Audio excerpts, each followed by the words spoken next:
எல்லாருக்கும் வணக்கம். ஷெஃப் வணக்கம். வணக்கம். நல்லா இருக்கீங்களா? நல்லா இருக்கு. என்ன சிறப்பு நடந்துட்டு இருக்கு அக்வா கிரீன்ல இந்த வாரம்?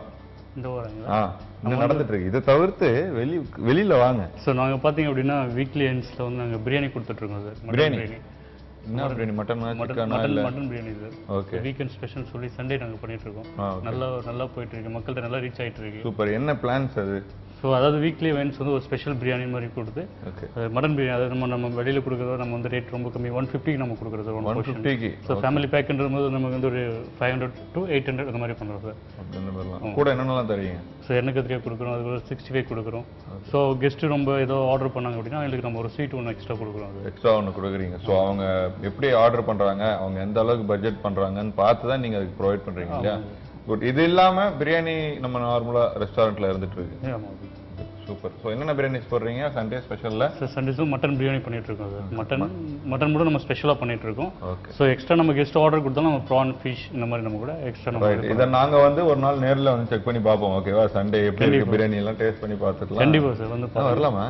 கண்டிப்பாக ஜெஃபே சொல்லிட்டு வரலான்ட்டு, அதனால் நாங்கள் என்னைக்கு வரலாம். ஆனால் நீங்கள் மட்டன் பிரியாணி செம்மையாக சாப்பிட்ணும், ஒரு ரெஸ்டாரண்ட்டில் அதிகமான ரேட்லாம் இருக்குமே, கம்மியாக இருக்குமா அப்படின்னா கண்டிப்பாக ஒரு 150ன்றது நியூட்ரலாக இருக்கிற ஒரு கரெக்டான ரேட்டு தான். ஸோ அதை வந்து நம்ம அக்வா கிரீன்லேயே ஸ்பெஷலாக செஞ்சு தரேன் அப்படின்னு சொல்லியிருக்காங்க நம்ம ஷெஃப்லாம்.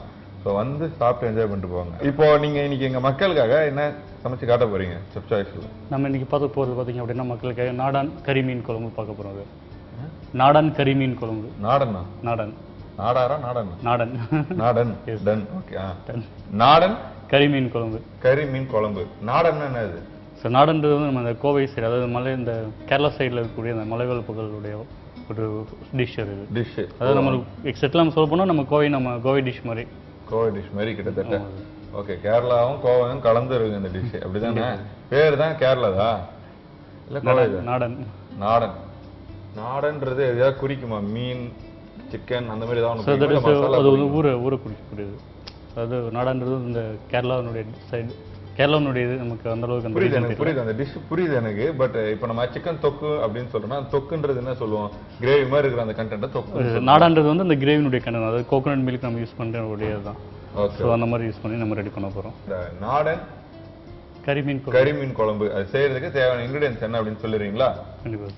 மலையாளத்தில் சொல்ற, தமிழில் தான் சொன்னேன். தமிழில்.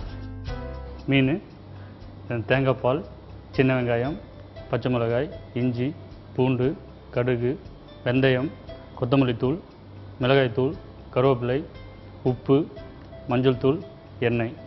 தேவையான பொருளை ரொம்ப அழகாக சொல்லியாச்சு. அடுத்த செய்முறை தான் பார்க்க போகிறோம். இன்னைக்கு வந்து பார்த்தீங்கன்னா மீன் குழம்பு. கிட்டத்தட்ட நம்ம ஸ்டைலில் சொல்லணும்னா மீன் குழம்பு செய்ய போகிற நம்ம ஷெஃப் அப்படின்னா எல்லாரும் உட்காந்து டிவி பார்த்துட்டு இருப்பாங்க. பட் இது வந்து வேற ஒரு ஊரோட ஸ்பெஷலாக இருக்க போது நாடன் மீன் குழம்பு, கறி மீன் குழம்பு அப்படின்னு சொல்லிட்டு இதுக்கு என்ன மாதிரியான மீன்லாம் நம்ம சூஸ் பண்ணுவோம்? ஆக்சுவலாக கறி மீன் தனியாகவே இருக்குது சார். கறி மீன் தனியாக இருக்குதா? நம்ம வந்து இது வேற மீன் யூஸ் பண்ணுறோம். ஸோ கறி மீன்றது வந்து அதுக்குன்னு தனியாக நம்ம வந்து சின்ன மீன் யூஸ் பண்ணுறோம். நம்ம ஊரில் இருக்கிற மீனையும் சமைச்சு சாப்பிடலாம், நம்ம இதுவும் போடலாம். பட் அந்த இது வராது. ஃபிஷ்னுடைய டேஸ்ட் டிஃபரன்ஸ் ஆகும்போது நம்ம சேம் ஸ்பெஷல் ஃபுல்லாக முள்ளே இருக்காதா? இல்லை அதில் ஃபிஷ் இருக்கும். அது அந்த நம்ம இந்த ஜிலேபி சொல்லியிருக்கோம் பார்த்தீங்களா, ஜிலேபி தென்னை அந்த மாதிரி மீன் மாதிரியே இருக்கும் சார். அதே மாதிரி தான் மீன் இருக்கும். ஜிலேபின்னா அப்படியே சதையாக இருக்கும். சதையாக இருக்கும் பார்த்தீங்களா, அந்த மாதிரி மீன் சார். சென்டரில் மட்டும் ஒரு போன்ஸ் இருக்கும். ஸோ எக்ஸ்ட்ரா அந்த மாதிரி இருக்காது. நம்பி சாப்பிடலாம் இல்லை? கண்டிப்பாக சார். ரைட்டு. ஓகே. ஸோ இன்னைக்கு வந்து மீன் குழம்பு செய்யப்படுறாரு. ஃபர்ஸ்ட் என்ன பண்ண போகிறோம்? ஸோ ஃபர்ஸ்ட் வந்து மீனை வந்து மசாலா போட்டுட்டு ஃபர்ஸ்ட் ரோஸ்ட் பண்ணி வைக்க போகிறோம். ஃப்ரை பண்ணி வைக்க போகிறோம். ரோஸ்ட் பண்ணி வைக்க போகிறோம். ஆமாம். ஓகே. இப்போ என்ன மசாலா? ஃபர்ஸ்ட் வந்து எண்ணெய் எடுங்க. ஸ்லைட்டாக எண்ணெய் விட்டுக்கிறோம். ஓகே. இப்போ வந்து எண்ணெய் ஆட் பண்ணி வச்சுல சார். ஆமாம். அடுத்து வந்து மஞ்சத்தூள், அடுத்து வந்து மிளகாத்தூள், அடுத்து தனியாத்தூள், இது கூட கொஞ்சம் உப்பு. ஸோ அந்த மீனுக்கு தகுந்த கொஞ்சமாக உப்பு போட்டுக்கிறோம். சார் நம்ம வீட்டில் வந்து இந்த மீனுக்கு வந்து பேஸ்ட் மாதிரி போட்டு ரெடி பண்ணுவாங்களே, அந்த மாதிரி தானே போட போகிறோம்? ஆமாம் சார். அதை எப்படி மிக்ஸ் பண்ணிவிட்டு அதாவது மசாலா வந்து உள்ள ரோஸ்ட் ஆகிற மாதிரி. சரி. இல்லை இது ஓகே. நம்ம வீட்டிலலாம் வந்து பார்த்தீங்கன்னா அந்த இஞ்சி பூண்டு பேஸ்ட்லாம் போட்டு நம்ம இந்த லெமன்லாம் போட்டு நம்ம சோக் பண்ணி வைப்போம். ஸோ அதுவும் நம்ம ஃப்ரை ஐட்டுக்கு அந்த மாதிரி யூஸ் பண்ணலாம் சார். ஸோ இதுக்கு நம்ம அந்த மாதிரி யூஸ் பண்ணலாம். பட் ஆனால் நமக்கு வந்து அந்த லாஸ்ட் அந்த ஜிஞ்சர் கார்லிக் பேஸ்ட் வந்து நமக்கு அதுதான் விற்கும். நம்ம அந்த கிரேவி நம்ம ரெடி பண்ணும்போது அதனுடைய ஃப்ளேவர் இருக்கும். ஸோ நம்ம அதை நம்ம பார்க்கலாம். இஞ்சி நம்ம ஆல்ரெடி வச்சிருக்கோம். ஸோ அது ஃப்ளேவரிங் நம்ம போட்டுக்கலாம் சார். சரி, ஓகே. ஸோ நம்ம வந்து ஜஸ்ட் ரோஸ்டிங், அதாவது மீன் வந்து உருவி அதாவது சோக் ஆகி இதுவா இருக்கிறதுக்கு அந்த மசாலா இறங்கி லாஸ்ட் அது வந்து ராவா போட்டு மோஸ்ட்லி பார்த்தீங்கன்னா ராவா போடுவோம். ஸோ நம்ம இந்த நாடன் கறிட்டதுனா வந்து நம்ம மிக்ஸ் பண்ணி ரோஸ்ட் பண்ணி ஸோ ஃபைனலாக போட்டோம் அப்படின்னா அதோட டேஸ்ட் வந்து வேற மாதிரி வேற லெவல்ல இருக்கும். கொஞ்சம் நல்லா இருக்கும். வேற லெவல்ல இருக்கும். ஓகே, இப்போ மிக்ஸ் பண்ணிடலாம். ஸோ இப்போ வந்து நம்ம உப்பு எல்லாம் மசாலாலாம் போட்டுட்டு ஜஸ்ட் இதை மிக்ஸ் பண்ணிவிட்டு எவ்வளோ நேரம் ஏதாவது ஊறணும்னு ஏதாவது இருக்கா? ஸோ நம்ம ரெடி பண்ணுற அளவுக்கு நம்ம ஒரு 5 மினிட்ஸ் இருந்தால் போதும் சார். நம்ம இது ரெடி பண்ணி வச்சுட்டு அடுத்து நம்ம மசாலா போட்டு நம்ம கிரேவி ரெடி பண்ணோம்னா ஸோ அந்த டைமில் இதுவும் நமக்கு ஆயிரும். ஸோ அந்த டைமில் டாஸ் பண்ணிவிட்டு நம்ம போட்டுடலாம் சார். சரி, ஓகே. ஸோ இது மிக்ஸ் பண்ணி நம்ம ஓரமாக எடுத்து வச்சிடலாம். இப்போ அந்த கிரேவி ரெடி பண்ணிட்டு கிரேவி பண்ணி நம்ம கிரேவி ரெடி ஆகும்போது நம்ம ரோஸ்ட் பண்ணி அதில் போட்டு நம்ம ஓகே, அது தனியாக இன்னொரு வெசல்ல தான் நம்ம பண்ணணும் இல்லையா? சரி, ஓகே. இப்போ நம்ம அடுத்து வந்து என்ன பண்ணலாம்னா இந்த கிரேவி ரெடி பண்ணிடலாம். Okay, okay. ஸோ இப்போ அடுத்து பேன் ஹீட் பண்ணிட்டு இருக்கோம். ஆமாங்க. ஹீட் பண்ணதுக்கு அப்புறம் தான் நம்ம அதில் கிரேவி பண்ணணும். ஸோ அடுத்து நம்ம கிரேவி ரெடி பண்ண போகிறோம். சரி, உண்மையாகவே அந்த ஊரில் வந்து இப்படி தான் சாப்பிடுவாங்களா? தனியாக வறுத்து கிரேவி வச்சு அதை இதில் போட்டு குழம்பு மாதிரி வச்சு தான் சாப்பிடுவாங்க. நீங்கள் அங்கெல்லாம் போய் சாப்பிட்ருக்கீங்களா? நான் அங்கே போய் சாப்பிட்டதில்ல. நம்ம வந்து இங்கே நம்ம ரெடி பண்ணி நம்ம இங்கே அந்த டேஸ்ட் நம்ம சாப்பிட்டு பார்க்கலாம். அங்கே இருக்கிறவங்க சொல்லி கொடுத்து நீங்கள் அதெல்லாம் சமைச்சு சாப்பிட்ருக்கீங்க. ஸோ நீங்கள் எப்படி ஃபீல் பண்ணுறீங்க? நம்ம ஊர் மீன் குழம்பு அப்படியே குழம்பு கொதிக்கும் போது அந்த மீன் அடி வஞ்சர பீஸ் அதில் உள்ளே போட்டு நல்லா பாயில் ஆனது. கண்டிப்பாக சார். நம்ம குழம்பு ரொம்ப நல்லா இருக்கும். நம்மளோட ரீஜன் வந்து சூப்பராக இருக்கும் சாப்பிட்றதுக்கு. ஸோ இதில் வந்து நம்ம அந்தளவுக்கு அந்த புளிப்பு பார்க்க முடியாது, புளிப்பு பார்க்க முடியாது. மீன் குழம்பு அப்படின்னு சொல்லி சாப்பிடும் அது நமக்கு, பட் அவங்களுக்கு அது வந்து சூப்பராக இருக்கும். அவங்களுக்கு அந்த நாடன் கறி குழம்பு தான் வந்து செம்மையா இருக்கும் அவங்களுக்கு. அவங்க நம்ம ஊர் குழம்பு சாப்பிடும்போது என்ன ஒரே புளிப்பா இருக்கு, தப்பா செஞ்சுட்டாங்க போல இது அப்படின்னு போல, தமிழே செய்ய தெரியல அப்படின்னு சொல்லுவாங்க. ஒவ்வொரு ஊருக்கு ஒவ்வொருத்தங்க குறை சொல்லிட்டு தான் இருப்பாங்க. ரெடி. இப்போ என்ன வேணும் சார்? இப்போ கடாய் ஹீட் ஆயிடுச்சு. எனக்கு தெரியுமே, ஆயில் தான் வேணும் ஃபர்ஸ்ட். கரெக்டா? கேரளா நீங்க தேங்காய் நல்லா ஊற்றி சமைக்கலையா? இல்லை சார், நார்மல் ஆயில நம்ம யூஸ் பண்ணிக்கிறோம். ஓகே, நம்ம ஊர் ஸ்டைலு. நம்ம ஊர் ஸ்டைலுக்கு அங்கங்க நாங்கள் அப்படிதான் எங்கள் ஊர் ஸ்டைல். ஸோ இது நம்ம வந்து நான் வந்து ரெடி பண்ண பார்த்தீங்கன்னா இந்த கோவை கரிமீன் குழம்பு தான் சொல்லுவோம். அதான் ஃபர்ஸ்டே சொல்லிட்டீங்களா கோவையும்? தமிழ்நாடு அதில் இருக்குங்க, அதனால எண்ணெயை நாங்கள் இப்படி தான் சேர்த்துப்போம். ஃபுல் அண்ட் ஃபுல் கேரளா சொன்னதான் நீங்கள் தேங்காய் நல்லா நீங்கள் கேட்பீங்க, தேங்காய் எங்கன்னு கேட்பீங்க. வீட்டில் எல்லாரும் எப்படி இருக்காங்க சார்? ரொம்ப நல்லா இருக்காங்க. ரொம்ப நல்லா இருக்காங்களா? சூப்பர். இந்த வாரம் ஏதாவது ஊருக்கு போனீங்களா? போன வாரம் ஒரு 2 வீக்ஸில் இன்னும் எதுவும் போகல. இன்னும் போகல. இந்த வாட்டி ஊருக்கு உங்கள் வீட்டுக்கு போனால் உங்கள் அம்மாவுக்கு வந்து ஒரு ஸ்பெஷலாக ஒரு டிஷ்ஷு சமைச்சு தரணும்னு ஏதாவது பிளான் பண்ணியிருப்பீங்களா? ஏன்னா இத்தனை தடவை நீங்கள் வந்து ப்ராக்டிஸ் பண்ணியிருப்பீங்க புதுசாக நிறைய டிஷ்ஷு. எது சமைச்சு கொடுக்கலாம்னு பிளான் பண்ணியிருக்கீங்க?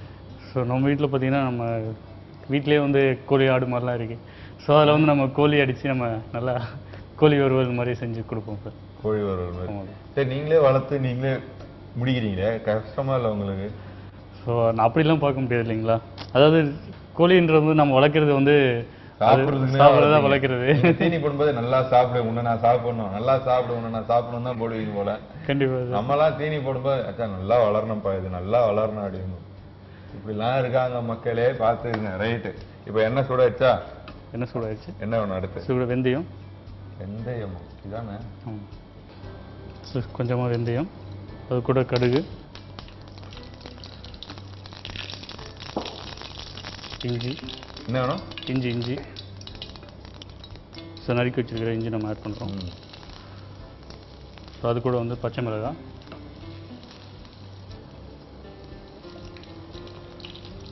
அது கூட பூண்டெல்லாம் நறுக்க வேணாமா? அப்படியே போட்டால் அப்படியே இருக்கும். அப்படியே போட்டால் கொஞ்சம் நமக்கு அந்த ஃப்ளேவரிங் நல்லா இருக்கும் சார். அது கூட நம்ம சாப்பிடும்போது கொஞ்சம் நம்ம இந்த ரோஸ்டிங் ஸ்டெப் போடுவோம் சார். இப்போ நல்லா ரோஸ்ட் ஆகுது, நல்லா கார்லிக் ரோஸ்ட் ஆகுது. Garlic gravy. ஆமாம் சார், இது வந்து இப்படி தான் ஃபர்ஸ்ட் இது பண்ணணும். ஆமாம், கடுகு வெந்தயம் போட்டு எண்ணெயில் ஹீட் அந்த பொரிச்சதுக்கப்புறம் அதுலேயே இஞ்சி, பச்சை மிளகா, ஸோ அதுக்கப்புறம் சின்ன வெங்காயம் அதெல்லாம் போடணும். போடணும் சார். ஓகே, ஃபர்ஸ்டே குக் ஆகிடாது அது எண்ணெயில் ரோஸ்ட் ஆகிடுச்சுன்னா அது ஒரு ஃப்ளேவரில் நிற்காது எண்ணெயில். எது சார்? பூண்டு சொல்கிறீங்க? பூண்டு இஞ்சி எல்லாம். ஆமாம் சார், அதனுடைய ஃப்ளேவர் தான். நம்ம வந்து நீங்கள் சொன்னீங்க பார்த்தீங்களா, அந்த இஞ்சி பூண்டு பேஸ்ட் போட்டு ரெடி பண்ணுவாங்க அப்படின்னு சொல்லிட்டு. ஸோ நம்ம அதுக்கு தகுந்த மாதிரி தான் நம்ம வந்து இப்போ வந்து நம்ம ஃப்ளேவரிங் சொல்கிறது தான் நம்ம கிரேவியில் வந்து நம்ம இதை போட்டிருக்கோம் சார். அந்த ராவனுடைய ஃப்ளேவர் நல்லாயிருக்கும், சாப்பிடுவோம் நல்லாயிருக்கும். ஆமாம் சார். சார் அடுத்து வந்து சின்ன வெங்காயம். நார்மலாக வந்துட்டு இந்த எண்ணெயில் எல்லாம் ரெடி ஆனதுக்கு அப்புறம் தான் மற்றதெல்லாம் ஆட் பண்ணுவாங்கல்ல. அப்போ என்ன ஆகும்னா நம்மளுக்கு ஒரு பச்சை இதுவாகவே இருக்கிற மாதிரி இருக்கும். இருக்கட்டும். ஸோ நம்ம சைடில் வந்து பார்த்தீங்கன்னா எல்லாத்தையும் கரைச்சி அப்படியே போட்டு நம்ம ரெடி பண்ணுவோம் சார். ஸோ இதில் வந்து பார்த்திங்க அப்படின்னா நம்ம எல்லாமே ரோஸ்ட் பண்ணிவிட்டு எல்லாமே கொஞ்சம் கிரேவி மாதிரி ரெடி பண்ணிவிட்டு ஸோ அதுக்கப்புறம் தான் வந்து நம்ம இதை ரெடி பண்ணுவோம். வெங்காயம் இப்போ நல்லா ப்ரௌன் ஆகிட்டு இருக்கு. ஓகே. ஸோ அது கூட கருவேப்பிலை,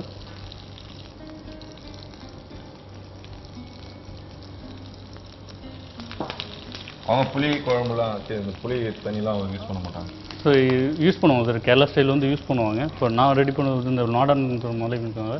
அவங்க வந்து ஒன்லி கோகனட் மில்க் மட்டும் நம்ம ஆட் பண்ணி அதை மட்டும் ரெடி பண்ணுவோம் சார். அவங்க இதில் வந்து புளிப்பு இருக்காது, கொஞ்சம் ஸ்பைசி, தென் அந்த கோகனட் மில்க் அந்த ஸ்வீட்னஸ் இருக்கும். ஸ்வீட்னஸ் இருக்கும் கொஞ்சம் இருக்கும். ஸோ அந்த காட்டு இருக்காது. ஆமாம் ஆமாம் சார். நம்ம ஊர்லலாம் காட்டு இருந்தால் தானே மீன் குழம்பு. எல்லாம் என்ன ரசம் வச்சுட்டீங்களான்னு கேட்பாங்க. வீட்டுக்கு வந்து விருந்தாளியே கேட்குறாங்க இப்போலாம். அடுத்து வந்து மஞ்சத்தூள், மஞ்சத்தூள்,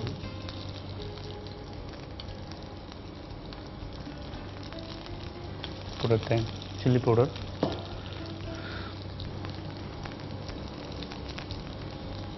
தனியாத்தூள், பார்த்தீங்கன்னா மசாலா போட்டதுக்கப்புறம் வந்து நல்லா எல்லோ கிரீஷ் கலரில் வந்து எல்லாம் கார்லிக் எல்லாமே ப்ரௌன் ஆயிடுச்சு. ஸோ இது கூட பார்த்தீங்க அப்படின்னா இந்த கோகனட் மில்க் நம்ம ஆட் பண்ண போகிறோம். Coconut milk. ஆமாம் சார். திக் கண்டென்ட்டா இல்லை? ஆமாம் சார். இது வந்து ஃபர்ஸ்ட் திக் கண்டென்ட்டு. ஓகே. ஸோ நம்ம ரொம்ப தேங்காய் யூஸ் பண்ணாமல் ஸோ ஃபர்ஸ்ட் திக் கண்டென்ட் அந்த தேங்காய் பால் வந்து நம்ம இதில் ஆட் பண்ண போகிறோம். கண்டிப்பாக இது மத்தியான டைமில் தான் சாப்பிடணும் இல்லை, தேங்காய் பால் ஆட் பண்ணுறதுனால. கண்டிப்பாக சார். நம்ம ரைஸுக்கு நம்ம எடுத்துக்கலாம். நைட்டு சாப்பிட்டா ஜீரணமாகல அது இதுன்னு சொல்லுவாங்க. அதனால் மத்தியானமே நல்லா வச்சு சாப்பிடுங்க. ஸோ தேங்காய் பாலாம் ஆட் பண்ணியாச்சு. இது பாயில் ஆகணும் இல்லை சார்? ஆமாங்க சார். ஸோ இது நம்ம பாயில் ஆகிறதுக்குள்ள நம்ம வந்து பக்கத்தில் ரோஸ்ட் பண்ணி நம்ம இதை போட்டுடலாம் சார். ரோஸ்ட் பண்ணி எடுத்து அதில் போட்டுடலாம். ஓகே. ஸோ இந்த சைடும் பாயில் ஆகிட்டே இருக்கணும், இந்த சைட்லேயே நம்ம வந்து ரோஸ்ட் பண்ணி எடுத்து அடி போட்டுடலாம். Okay done.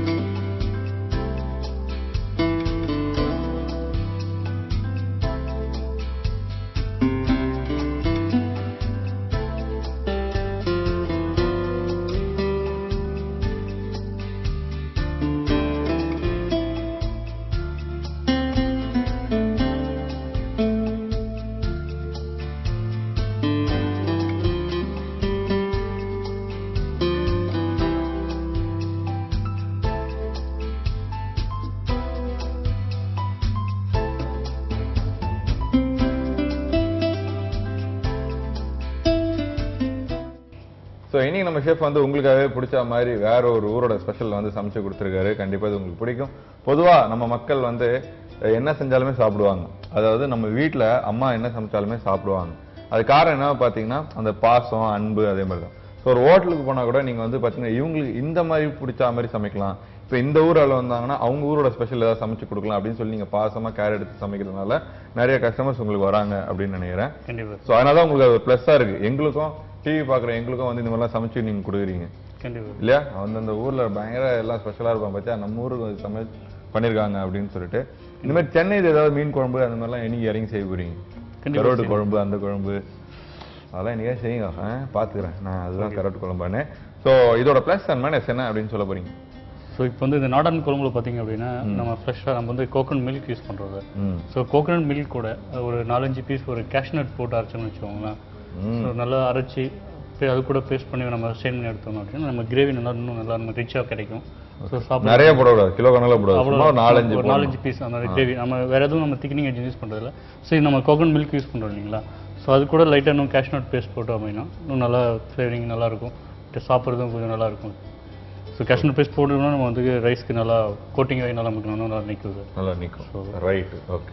ஸோ இதில் மைனஸ்னு பார்த்தீங்க அப்படின்னா நம்ம வந்து இதில் கோகனட் மில்க் யூஸ் பண்ணுறோம் பார்த்தீங்களா? ஸோ அதில் வந்து நம்ம வாட்டரிங்கை ரொம்ப இது பண்ணிடக்கூடாது, ரொம்ப திக்காக ஊற்றிடக்கூடாது. ஸோ அதுக்கு தகுந்த மாதிரி கரெக்டாக அந்த ஃபஸ்ட் குவான்டிட்டியான மில்க் வந்து நம்ம இதில் ஆட் பண்ணி நம்ம கொதிக்க வச்சு எடுக்கணும். அது அதையும் கொதிக்க வைக்கும்போது நம்ம நிறைய ரொம்ப கொதிக்க வச்சிடக்கூடாது. ஸோ அந்த கரெக்டான டைமில் அந்த இது இறக்கணும். இல்லை அப்படின்னா அதனுடைய பாலினுடைய தன்மை வந்து தெரிஞ்சிடும். ஸோ அதுக்கு தகுந்த மாதிரி நம்ம வந்து ரெடி பண்ணணும். அது செத்தம் minus. Okay. So plus and மைனஸும் தேங்காயில் தான் இருக்குதுல்ல? தேங்காய் பாலில் நீங்கள் பாதாம் போட்டு அதை முந்திரி போட்டு நீங்கள் அரைச்சி அதை ஆட் பண்ணிங்கன்னா அது ஒரு டேஸ்ட். மைனஸ் என்ன அப்படின்னு பார்த்தீங்கன்னா தேங்காய் பாலை ஓவராக நீங்கள் ஹீட் பண்ணி குக் பண்ண ஆரம்பிச்சிங்கன்னா அது தெரிஞ்சு போயிடும். அப்புறம் மீன் குழம்பே வேஸ்ட். குழம்பு வேஸ்ட் பண்ணலாம் பரவாயில்ல, மீன் வேஸ்ட் ஆகலாமா? அதனால் நீங்கள் வந்து பார்த்து செஃப் சொன்ன மாதிரி பத்திரமா சமைக்கணும். சரியா? ஸோ இன்னைக்கு நம்ம மக்களுக்கு இந்த மீன் குழம்பு செஞ்சு கொடுத்துருக்கீங்க. ஸோ அவங்க சார்பாக உங்களுக்கு எப்பவும் போல கேப்டன் டீ சார்பாக வாழ்த்துக்கள். Thank you sir. இந்த டிஷ் செய்கிறது எப்படின்னு ரீகேப் சொல்லுவாரு, கேளுங்க. ஃபர்ஸ்ட் பார்த்தீங்க அப்படின்னா தேங்காய் பேஸ்ட் வந்து நம்ம திருகி தேங்காயினுடைய ஃபர்ஸ்ட்னுடைய குவான்டிட்டி பால் நம்ம எடுத்து வச்சுக்கணும். ஸோ அதுக்கப்புறம் பார்த்தீங்கன்னா இந்த கறி மீன் மேரினேட் பண்ணி வச்சுக்கணும். அதை மேரினேட் பண்ணுறது எப்படின்னு பார்த்தீங்க அப்படின்னா ஸோ கொஞ்சமாக ஆயில், அதுக்கப்புறம் பார்த்தீங்கன்னா மஞ்சத்தூள், மிளகாய்த்தூள், தனியாத்தூள், அது கூட கொஞ்சம் உப்பு, ஸோ இதெல்லாம் போட்டு நம்ம நல்லா மிக்ஸ் பண்ணி நம்ம ஒரு சைடில் வச்சுக்க போகிறோம். ஸோ இப்போ வந்து நம்ம அதுக்குண்டான கிரேவி நம்ம ரெடி பண்ண போகிறோம். ஃபர்ஸ்ட் வந்து கடாயை வச்சுட்டு அதுக்கப்புறம் வந்து நம்ம எண்ணெய் தேவையான அளவு எண்ணெய் ஊற்றிட்டு வெந்தயம், கடுகு, அது கூட வந்து இஞ்சி, பச்சை மிளகாய், பூண்டு, சின்ன வெங்காயம், ஸோ இதெல்லாம் போட்டு நல்லா நம்ம ரோஸ்ட் பண்ணணும். ரோஸ்ட் பண்ணிவிட்டு அது கூட வந்து கருவேப்பிலை, மஞ்சத்தூள், மிளகாய்த்தூள், தனியாத்தூள், கோகன் மில்க் வந்து நம்ம இதில் நம்ம இப்போ ஆட் பண்ண போகிறோம். ஸோ இதெல்லாம் போட்டு நம்ம ஃபஸ்ட்டு நல்லா சைடில் பாயில் பண்ண போகிறோம். ஸோ இது நல்லா வந்து இந்த பக்கம் சைடில் கிரேவி ரெடி ஆகிட்டு இருக்கும்போது வந்து நம்ம மேரினேட் பண்ணி வச்சிருக்கோம் பார்த்தீங்களா அந்த ஃபிஷ்ஷு, அந்த கறிமீன் மசாலா, அந்த ஃபிஷ்ஷை வந்து நம்ம சைடில் ஒரு தவா வச்சு அதை வந்து ரோஸ்ட் பண்ணிவிட்டு ஸோ நம்ம இப்போ ரெடியாக இருக்கிற அந்த மசாலா அதை நம்ம கிரேவியோட அந்த மீனை எடுத்து நம்ம உள்ளே போட்டு ஸோ அது ஒரு 2 minutes, அதாவது 2 or 3 minutes நம்ம வந்து பாயில் பண்ண விட்டோம் அப்படின்னா வந்து நாடன் கறிமீன் குழம்பு ரெடி.